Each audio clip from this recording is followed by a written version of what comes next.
मैं एक ट्रांसजेंडर हूँ, मुझे करवानी है यहाँ पे सर्जरी, जिसके लिए मुझे 1 साल के अंदर कमाने हैं पूरे 10 लाख रुपए। और आज हम बात करने वाले हैं कि जेंडर डिस्फोरिया एक्चुअली होता क्या है। बचपन से ही मुझे एक अलग फीलिंग रहती थी। मुझे लगता था कि मैं और बच्चों की तरह नॉर्मल नहीं हूँ। क्यों? क्योंकि जो लड़का था वो लड़कों की तरह ही रहता था। जो लड़कियाँ थी वो लड़कियों की तरह ही रहती थी। बट मैं एक किसी और जेंडर में होने के बाद भी मेरी आइडेंटिटी कुछ और रहती थी। मुझे ये चीज़ समझ नहीं आ रही थी कि मेरे साथ ऐसा क्यों हो रहा है? मैं कौन हूँ? मुझे ये तक समझ नहीं आ रहा था कि मैं नॉर्मल हूँ या फिर मेरे अंदर कोई प्रॉब्लम है।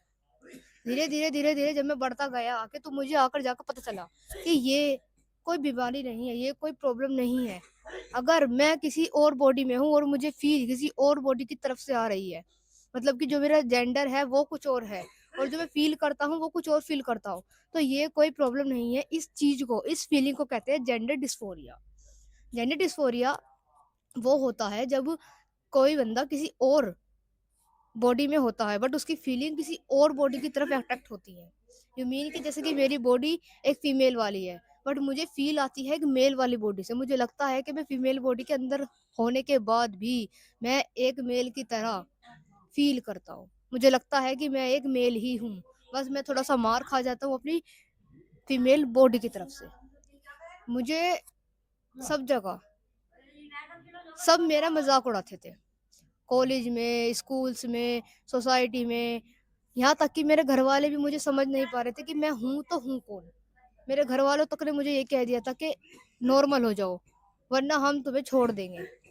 ये सिचुएशन तक भी मेरी लाइफ में आ चुकी है और अभी मैं सिर्फ़ और सिर्फ 20 साल का हूँ। इतनी कम एज में मैंने इतनी सब चीज़ देख ली है, क्योंकि कोई नॉर्मल इंसान बड़ा हो या ना हो, एलजीबीटी कम्युनिटी का कोई भी मेंबर टाइम से पहले बड़ा हो जाता है, क्योंकि वो दुनिया को बहुत ही जल्दी से फेस कर लेता है, घर वालों को समझ लेता है, क्योंकि घर वाले तक भी अपना नहीं होते। अगर तुम थोड़े से अलग हो ना, तो तुम्हारे घर वाले भी तुम्हें छोड़ देते हैं। ये बात समझने के बाद मुझे एक बात समझ में आई कि अगर तुम्हारे साथ कोई भी नहीं है ना, तो तुम अपने साथ खड़े रहो, क्योंकि अगर तुम खुद अपने साथ खड़े नहीं रहोगे तो कोई और तुम्हारे साथ खड़ा नहीं होगा। अगर तुम लेस्बियन, गे, बाइसेक्सुअल कोई भी हो, अपनी आइडेंटिटी को छुपाओ मत। तुम्हारे अंदर कोई प्रॉब्लम नहीं है, तुम्हें भगवान ने बनाया है। और जब तुम्हें भगवान बनाते टाइम कतराए नहीं, तो तुम लोगों के कहने से क्यों कतरा रहे हो? जब भगवान ने तुम्हें जिस टाइम बनाया है, भगवान ने तुम्हें बनाकर भेज भी दिया। अगर भगवान को लगता कि गलती है कोई, तो भगवान तुम्हें नहीं भेजते। और भगवान ने तुम्हें इतनी कम उम्र में इसलिए ही स्ट्रॉन्ग बनाया है ताकि तुम दुनिया से लड़ सको। जब एक नॉर्मल बच्चा अपनी लाइफ में कुछ कर सकता है, तो तुम क्यों नहीं कर सकते? उनके भी 2 हाथ है, तुम्हारे भी 2 हाथ है, तुम्हारी भी 2 आँख है, उनकी भी 2 आँख है। जो उनका शरीर है वही तुम्हारा शरीर है। तुम्हारे 2 हाथ पैर है, उनके भी 2 हाथ पैर ही हैं। इसलिए तुम्हें एक बात समझनी पड़ेगी कि अगर तुम्हें अपनी लाइफ में कुछ करना है ना, अगर लोगों तक अपनी पहचान को पहुँचाना है, तो तुम्हें आज एक स्टेप लेना होगा। अगर तुम्हें अपनी लाइफ में कुछ करना है, तो तुम्हें अपना एक ऐसा नाम बनाना होगा जिस नाम को दुनिया सालों अरबों तक जाने। इसलिए अपनी लाइफ में ऐसे इंसान बनो जो सब आपको देखकर एक इंस्पिरेशन ले कि हमें इसकी तरह बनना है। हमारे जैसे बहुत सारे भाई हैं, बहन हैं जो इस सिचुएशन में आते हैं और इस सिचुएशन में आने के बाद अपने आप को कमज़ोर फ़ील करते हैं। मैं तुम सबसे यही कहना चाहूँगा कि अगर तुम किसी भी कैटेगरी से आते हो तो अपने आप को कमज़ोर मत समझो, क्योंकि तुम किसी से कमज़ोर नहीं हो, ये बात तुम्हें समझनी पड़ेगी। तुम भी एक नॉर्मल इंसान ही हो और जब नॉर्मल इंसान इतनी तरक्की कर सकता है तो तुम क्यों नहीं कर सकते? बस तुम्हें अपना एक स्टेप उठाने की ज़रूरत है। अगर तुम्हें लगता है कि जॉब से तुम्हारा करियर नहीं बन सकता, तो तुम्हें ऑनलाइन स्किल्स पर ध्यान देना होगा। जॉब से सिर्फ़ और सिर्फ़ तुम्हारे घर की सब्ज़ी बदल सकती है, तुम्हारे सपने पूरे नहीं हो सकते। अगर तुम्हें सपने पूरे करने हैं तो तुम्हें कुछ ऐसा करना होगा जिसकी आजकल हाई डिमांड है। मैं 20 साल का हूँ और मैं यूपी से बिलॉन्ग करता हूँ और मैं जॉब भी करता हूँ, क्योंकि मुझे मेरी पढ़ाई के लिए 12th के बाद से ही जॉब करनी पड़ी। बट जॉब करते-करते आज मुझे एक बात पता चल चुकी है कि जॉब से सिर्फ़ छोटे-मोटे खर्चे निकलते हैं। कभी भी ड्रीम्स पूरे नहीं होते। मुझे मेरी सर्जरी करवानी है और सर्जरी के लिए कितना पैसा लगता है आप लोग जानते ही होंगे। इतना पैसा कोई जॉब से नहीं कमा सकता, नहीं बचा सकता है। इसलिए तो अगर तुम्हारे घर की कंडीशन ठीक नहीं है, तुम जॉब कर लो, अपने छोटे मोटे खर्चे निकाल लो उसमें से। बट उसके ऊपर ये डिपेंड मत रहो कि जॉब पे एक दिन तुम्हारी सैलरी बढ़ जाएगी तो तुम अपनी सर्जरी करा लोगे। नहीं, ऐसा नहीं हो सकता।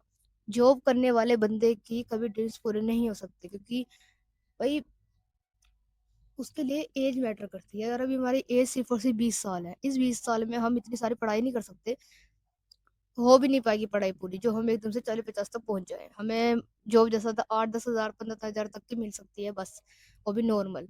ठीक है, इसलिए मैं तुम सबसे यही कहना चाहूंगा कि स्किल्स पर ध्यान दो। अगर तुम्हारे अंदर कोई भी प्रॉब्लम है तो उसका सॉल्यूशन निकालो।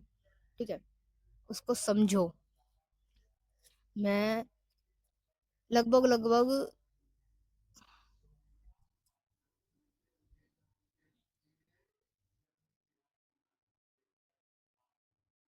अगर तुम्हें अपनी सर्जरी करवानी है और तुम्हें समझ नहीं आ रहा है कि कहाँ जाऊं, कैसे जाऊं, क्यों जाऊं, कमेंट बॉक्स में लिखो मनी। मैं तुम्हें बताऊंगा कि तुम कैसे घर बैठकर अपनी सर्जरी के लिए खुद पैसे कमा सकते हो। मैं खुद अपनी सर्जरी के लिए खुद पैसे कमा रहा हूँ ऑनलाइन स्किल्स सीखकर, क्योंकि आजकल ऑनलाइन स्किल्स का बहुत ज्यादा डिमांड हो रही है। ऑनलाइन स्किल्स के बिना तुम्हें कहीं जॉब तक नहीं मिल सकती आज के डेट में अच्छी सी। ठीक है, और मैं तो जॉब के साथ साथ स्किल्स सीख रहा हूँ, क्योंकि जॉब के साथ साथ भी हम स्किल्स सीख सकते हैं। अगर तुम्हें भी स्किल्स सीखनी है वो भी घर बैठे, तो मुझे सब्सक्राइब करो, कमेंट में मनी लिखो। मैं तुम्हें अच्छे से समझाऊंगा कैसे तुम घर बैठ कर अपनी सर्जरी के लिए खुद पैसे कमा सकते हो। क्योंकि हमारे पास ये सर्जरी जो होती है ना, ये कोई सर्जरी नहीं होती हमारे लिए बहुत बड़ी नहीं, हम इसको ऐसे कह सकते हैं कि ये हमारे लिए एक नई जिंदगी होती है। सर्जरी हमें एक नई जिंदगी देती है, हमें वो देती है जो हम बचपन से कोई। अगर मैं तुमसे कहूँ कि तुम किसी अपने फ्रेंड का एक कपड़ा पहन लो, एग्जाम्पल के थ्रू बता रहा हूँ, पहन लो, तुम उसको पहनोगे, तुम बहुत अनकंफर्टेबल फील करोगे यार कि मुझे ना कंफर्ट नहीं आता किसी और के कपड़े पहनने में। तो आप एक बात बताओ, जब आप अपनी फ्रेंड का कोई एक कपड़ा तक नहीं पहन सकते, पहनते हो तो बहुत अनकंफर्टेबल लगता है, तुम्हें लगता है कि सिर्फ अब जल्दी से उतार दूं। तो सोचो, हम तो बचपन से ही एक अलग कपड़े को पहनते आ रहे हैं, पहनते आ रहे हैं, पहनते आ रहे हैं, हमें कितना अनकंफर्टेबल फील होता होगा, हमें कितना डिस्कम्फर्ट फील होता होगा। इसलिए हमें सर्जरी की इतनी लत लगी हुई है कि हमें सर्जरी करवानी ही करवानी। हम जानते हैं सर्जरी में रिस्क बहुत है, बहुत प्रॉब्लम्स भी आती है, बट वो हमारी जिंदगी है, और अपनी जिंदगी जीने के लिए इंसान कुछ भी करता है, मर तक जाता है, रिस्क लेता है। इसलिए मैं तुम सबसे यही कहना चाहूंगा, अगर तुम्हें अपनी सर्जरी करवानी है और तुम्हारे पास पैसे नहीं है तो मुझे कमेंट करो। मैं तुम आज हमने जाना कि जेंडर डिस्फोरिया एक्चुअली होता क्या है। फॉलो कर लो चैनल को। मैं आगे भी ऐसी बहुत सारी चीजें लाता रहता हूँ, जिन मैं उन टॉपिक्स पर बात करता हूँ जिन टॉपिक्स पर लोगों को बहुत सारी कंफ्यूजन रहती है कि ये क्या होता है, वो क्या होता है, क्यों होता है, कैसे होता है, इसका सॉल्यूशन क्या है। इन सारी चीज़ों पर मैं यहाँ पर बात करता रहता हूँ। तुम्हारे लिए मैं एक मोटिवेशन, एक इंस्पिरेशन बनना चाहता हूँ। अगर तुम मेरी जर्नी का पार्ट बनना चाहते हो तो मुझे फॉलो कर लो।